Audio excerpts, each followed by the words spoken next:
ஓம் ஸ்ரீ குருபியோ நமக. ஓம் ஸ்ரீ மகா பெரியவா சரணம். மே 28 செவ்வாய்க்கிழமை நாளைய தினம் இந்த வருஷத்துக்கான அக்னி நட்சத்திரம் நிறைவடையுது. கடந்த ஒரு 20-25 நாட்களாக வாட்டி வதச்சிட்டு இருந்த வெயிலோட தாக்கம் நாளை முதல் கொஞ்சம் குறைய ஆரம்பிக்கும் அப்படின்னு தெரிவிச்சிருக்காங்க.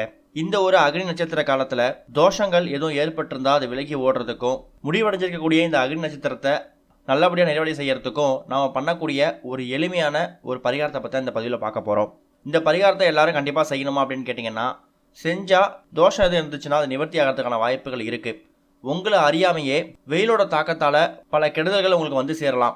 அப்படிப்பட்ட கெடுதல்கள் வந்து சேர்றதுக்கு முன்னாடியே சூரிய பகவானோட அருளை பெறுவது மூலயமாவும் உடல் ரீதியாகவும் மன ரீதியாகவும் நம்ம எந்த விதமான பாதிப்பு அடையக்கூடாது அப்படிங்கிறதுக்காகவும் தான் இப்போ நம்ம சொல்லக்கூடிய இந்த ஒரு பரிகாரத்தை நம்ம பண்ண போகிறோம். மே 4ஆம் தேதி ஆரம்பித்த அக்னி நட்சத்திரம் மே 28ஆம் தேதி நிறைவடையுது. இந்த ஒரு அக்னி நட்சத்திர காலத்தில், கோடை காலத்தில் பலவிதமான கோவில்களில் பல வழிபாடு நடத்துவாங்க. அதுக்கு முக்கியமான காரணமே இந்த அக்னி நட்சத்திர காலத்தில் மக்களுக்கு எந்த விதமான கெடுதலும் ஏற்பட்டுறக்கூடாது, தோஷங்கள் வந்து பத்திரக்கூடாது அப்படிங்கிறதுக்காக தான். அப்பேற்பட்ட சக்தி வாய்ந்த அக்னி நட்சத்திரம், ஆபத்தான அக்னி நட்சத்திரம் நாளையோட முடிவடையுது. முடிவடையக்கூடிய அந்த நாளில் நம்ம வீட்டில் எளிமையாக ஒரே ஒரு விஷயத்த பண்ணால் போதும். அக்னி, சூரியன், கண்டிப்பாக சூரிய பகவானை நாளைக்கு நம்ம வணங்கியே ஆகணும். அது கூட உங்கள் வீட்டோட பூஜை அறையில் ஒரு டம்ளர்லேயோ ஒரு சொம்புலையோ தண்ணி பிடிச்சி வச்சுக்கோங்க.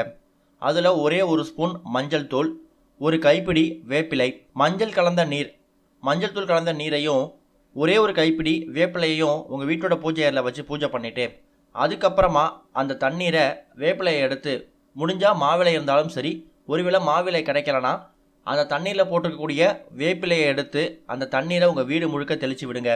எல்லா பகுதியிலையும் தெளித்து விடுங்க. ஒருவேளை இந்த அக்னி நட்சத்திர காலத்தில் உங்களுக்கு வெப்பத்தால் எது தோஷங்கள் ஏற்பட்டிருக்கு, கெடுதல்கள் ஏற்பட்டிருக்கு அப்படின்னா அதெல்லாம் விலகி ஓடுறதுக்கு ஒரு மிகப்பெரிய ஒரு விஷயமாகவும் இருக்கும். இது நம்ம மருத்துவமாகவும் பார்க்கலாம், மகத்துவமாகவும் பார்க்கலாம். ஓம் சூரிய பகவானே போற்றி. எங்களுக்கு எந்த கெடுதலும் இல்லாமல் இந்த வருஷத்துக்கான அக்னி நட்சத்திரத்தை சிறப்பாக முடிச்சு கொடுத்ததுக்கு ரொம்ப ரொம்ப நன்றி சூரிய பகவானேன்னு சொல்லி அந்த தண்ணீரை வீடு முழுக்க தெளிச்சு விடுங்க. மறக்காமது செய்யறது மூலயமா அக்னி நட்சத்திரத்தால் எதுவும் தோஷங்கள் ஏற்பட்டிருந்துச்சு அப்படின்னா அதுக்கு நிவர்த்தி கிடைக்கும். முயற்சி பண்ணுங்க, நல்லதே நடக்கும். ஓம் ஸ்ரீ குருபியோ நமக. ஓம் ஸ்ரீ மகா பெரியவா சரணம்.